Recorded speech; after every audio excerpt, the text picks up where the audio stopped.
over the past couple of weeks, I've been hooked on reading Tokyo Revengers, the manga from Japan, because that's what manga is, comics from Japan. So I was reading Tokyo Revengers. I started, a while ago. I got to like volume 10, and over the past couple of weeks, I've made my way up to volume 24. And the story is essentially concluded as I'm reading this. I can see there are like 6, 7 more volumes left on my Kindle, but like as it feels right now, the story is over. The bad guy has been taken out. The day has been saved.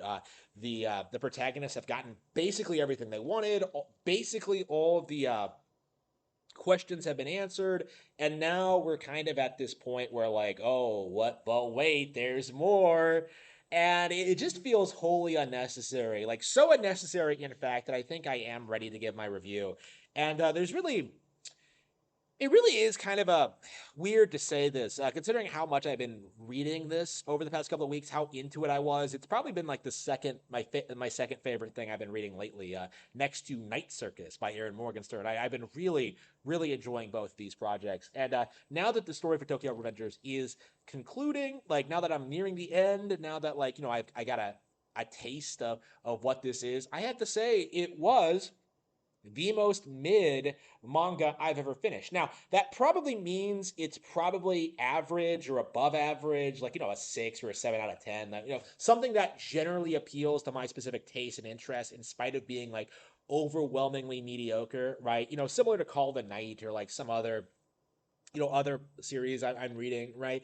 Like, there are lots of things about Tokyo Revengers that like I just don't care for. But like at the end of the day, like I really did enjoy my time reading this in general. And that is like the key word here, like in general, right? There were specific scenes I liked. There was no real problem with the plot or the characters or the pacing. Like it just fell just a little bit short of being great. Like, being good, being like amazing, right? Like, reading this, going through it, like I found myself consistently having fun, consistently engaged, consistently like trying to follow along with the plot, and there were plenty of times where like I was very much invested, right? Like maybe I'm underselling the manga a bit considering like I'm so down on like where this is ending because if the manga ended like right at the ending, right? If like they just went to that wedding, he sees Hina and like they just kind of have a good time together, like I think that's really all you needed. Like I think that fight with like Izana and like those guys like was a pretty good way to end it. Now, um the problem with it, of course, was like kind of the problem that like Tokyo Revengers always had, is that like there are way too many characters and there isn't really enough time spent getting to know them. Like, of course, there are like major players that you do get attached to. The protagonist, Takamichi. Mikey, Draken. Like Hina to a certain extent, Naoto. Like there are major characters that you eventually start to recognize and like grow attached to, but like by and large, the vast majority of the cast in Tokyo Revengers is forgettable as hell. And a big reason for that, I think, is that like all of them wear like these Toman jacket uniforms. Like 90% of the cast is male, right? And like all the girls look and act the exact same. They almost come off like the exact same person, right? They have no real distinguishing personality traits at all. Like this guy might be the absolute worst at writing female characters, and I think a big part of that like kind of leans back into the plot. Like a major issue I had with like the story right off the bat was that like the idea is that the protagonist is going back in time to save a girl that he dated in middle school, like 12 years ago. This guy is hung up on a chick he knew when he was 14. Like, he's never found another chick. He never moved on with his life. He never did anything noteworthy. And, like, I think, like, a big part of, like, volume one, two, and three is that, like, kind of making something of himself, kind of going back in time and kind of, like, becoming a better person and kind of, like, getting involved in this gang and kind of, like, trying to change the past for the better and doing all these, like, great, wonderful things. But, like, the plot hinges on this idea that, like, he's doing this for Hina, a girl who, in the original timeline, does not care for him at all. Now from volume 4 onwards, the series likes to do this thing where like it does that thing where it tries to pretend these two were like always destined to be together and that they're perfect for each other and stuff like that. But like, looking how like they ended up in the original timeline, the real one, the way things progress naturally is that she just got bored of him and broke up, right? And they kind of make a joke about it in volume 4 where they're just like, haha, she dumped me. And it turns out in this timeline, I dumped her. And it just, it just, it just doesn't make a whole lot of sense. Like the entire thing, he's willing to do so much for this girl who's like a complete non-entity in the plot, who does basically nothing for like 90% of it. They don't have like a lot of great interactions. They're not like super compelling. And like at the end of the day, like the reason given for why she's being killed in all of these timelines, why they have to go out of their way to like try and figure out what's going on, like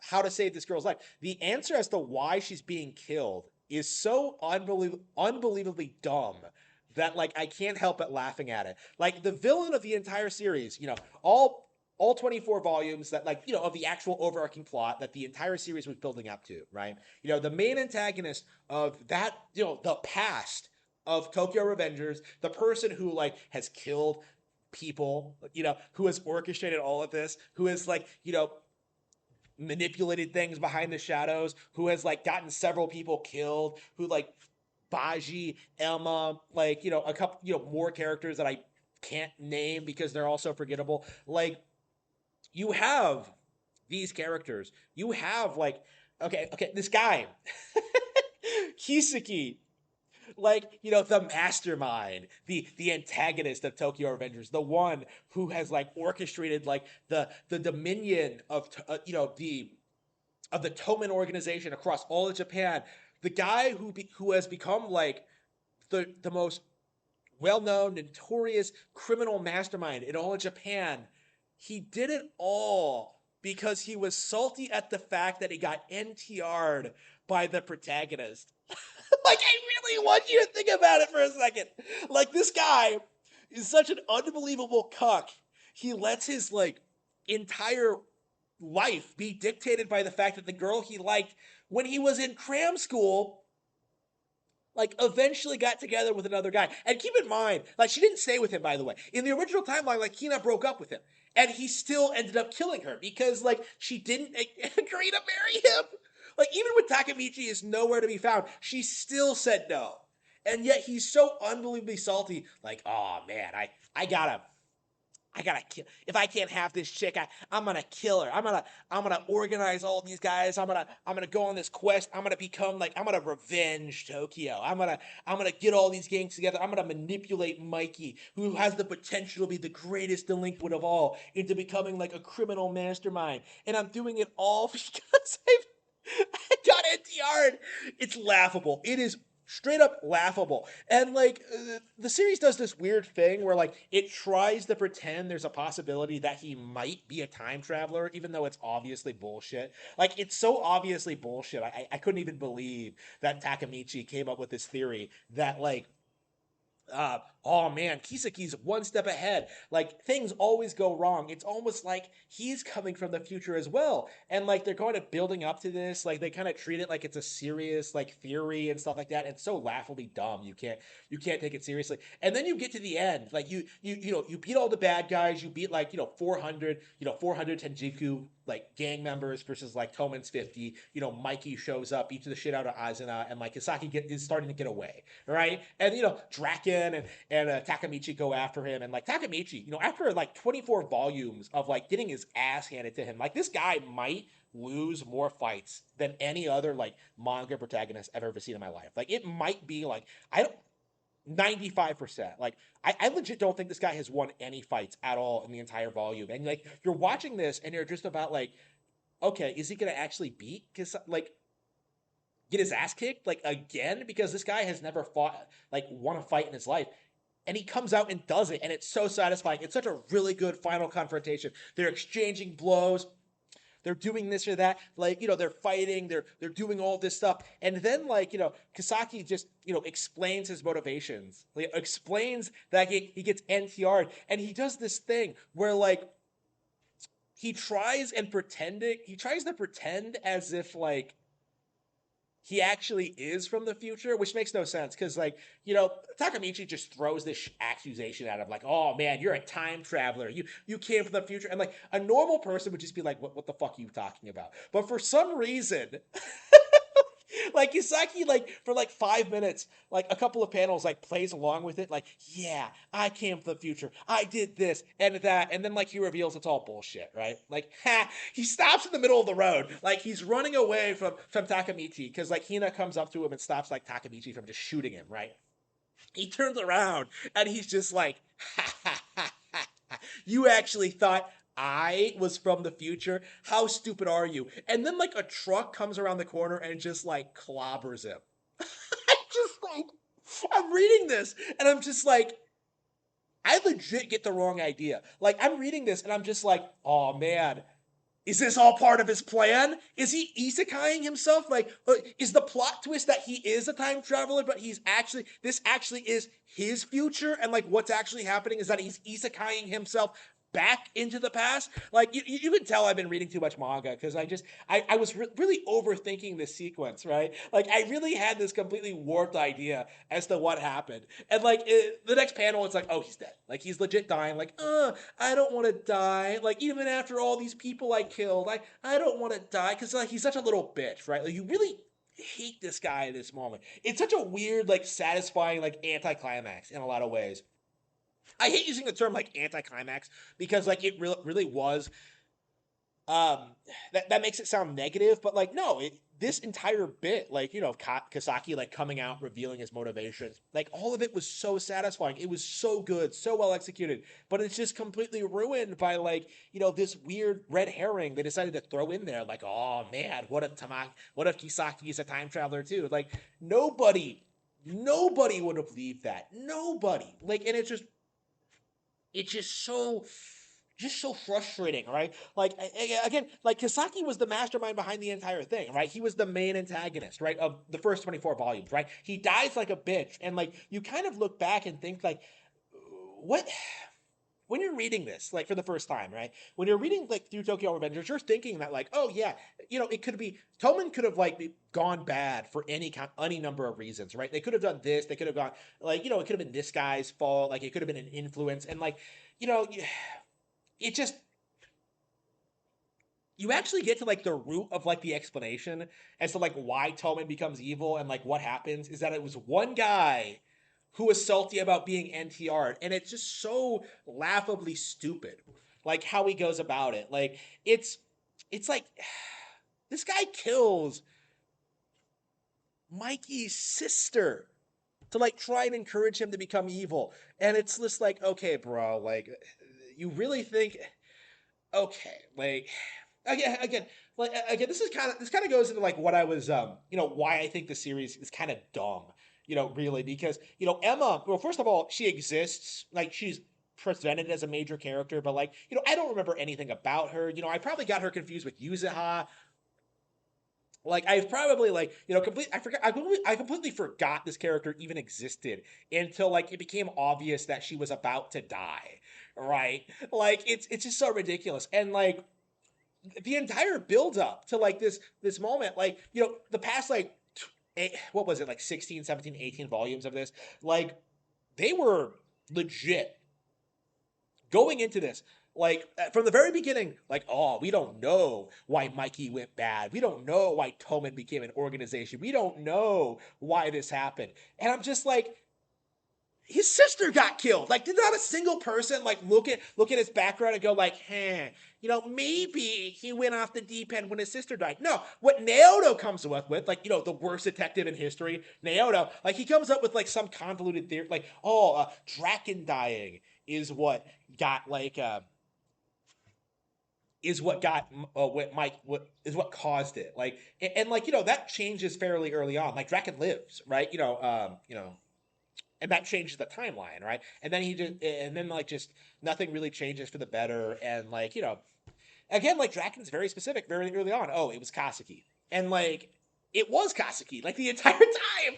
Like Dragon did more to get to the bottom of this like giant mystery than Naoto ever did. Like, oh, who's Aizuna? Like, I don't know who that is. Like, I'm gonna give Takamichi completely incorrect information that Mikey trusts him more than anyone else, which is complete crap, by the way. Like, I don't know where that came from. I'll have to reread that segment because I feel like I must be misremembering that because I feel like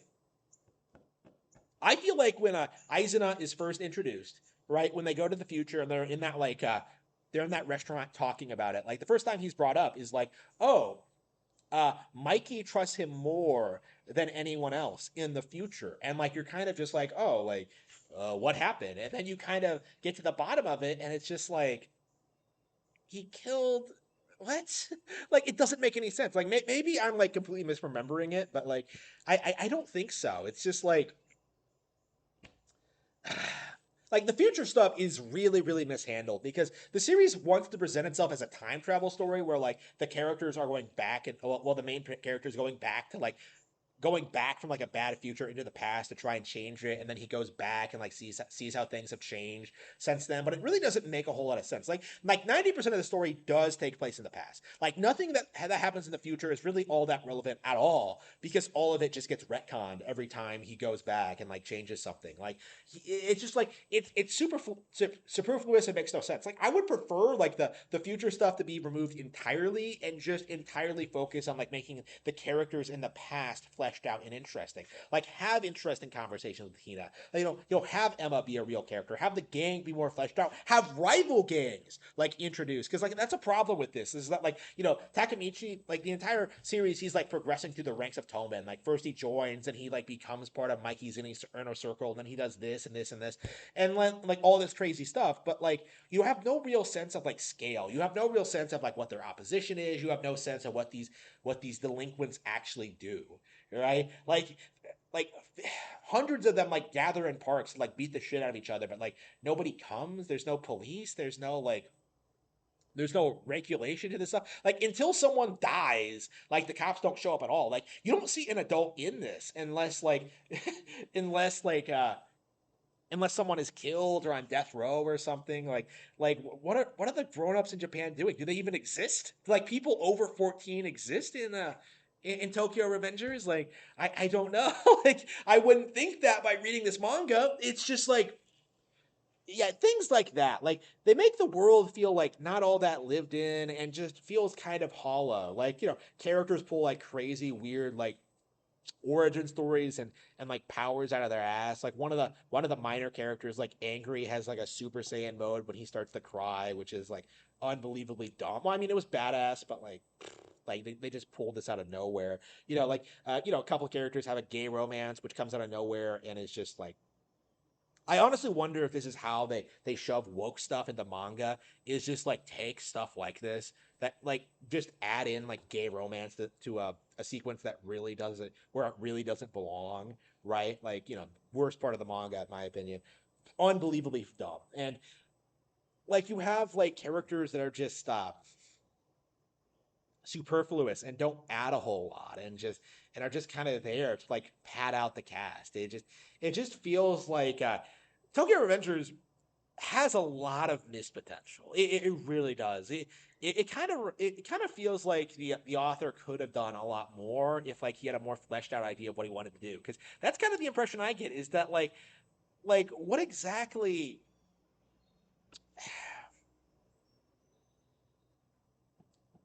I just feel as if like as the series developed, it kind of moved away from the initial idea of like saving Hina and stuff like that, and it just becomes entirely about like gang violence and like stuff like that, like this conspiracy, like to stop Koma, and like I just don't think it was the core idea of like time traveling to save this girl was really all that fleshed out. Like too often, like a lot of a lot of things just kind of happen and the protagonist just kind of stands there, and there are lots of times where he does come through. I definitely don't think like Takamichi is a bad protagonist at all, quite the opposite actually. But like when you look at his motivations and when you look at his relationship with the rest of the cast and like the weird aspects of the time travel, like how he reverts to like his like self when like ever he goes back. So like things play out as if he's not there, and like he goes back to like a different personality, and like things kind of fall apart without him like actively using his future knowledge to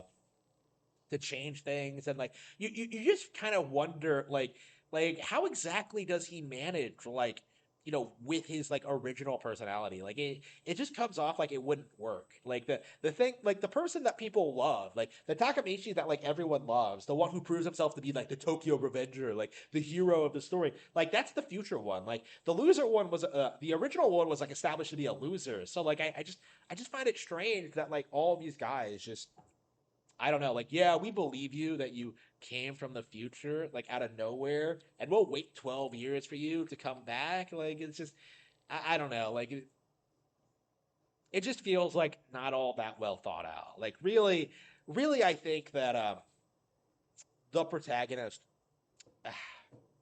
should never have like told anyone about the time travel. Like that always annoyed me. Like he confides like the only reason Chifuyu becomes like a relevant character is because like for whatever reason Takamichi decides like, oh, you're gonna be the first person I admit to that I'm a time traveler, and he just inexplicably believes. Like there's not a single person who hears this that like believes that doesn't believe it's true, right? Like even Kisaki is just like the future. Well, it's just like I guess it must be true. I'll just roll with it. Like even though he has no reason to believe this, like it's just it's just complete nonsense. Like honestly, it's so frustrating. And I'm not done with the manga yet. Like I'm curious, like if it completely falls apart. Like I can't imagine the series like continuing for that much longer. Like I can't believe like there's as much material left as there is. Like what exactly are they gonna do now? Like it's just like I don't know. Like at the very least, it's something a little bit different. But like, I don't know. Like maybe I would have preferred like a different storyline with different characters. With like, like maybe they should have just like, just started a new series instead of just like milking this one dry. That's kind of like the impression I get. Is that this was popular, and then decided to like pad the story out just a little bit longer.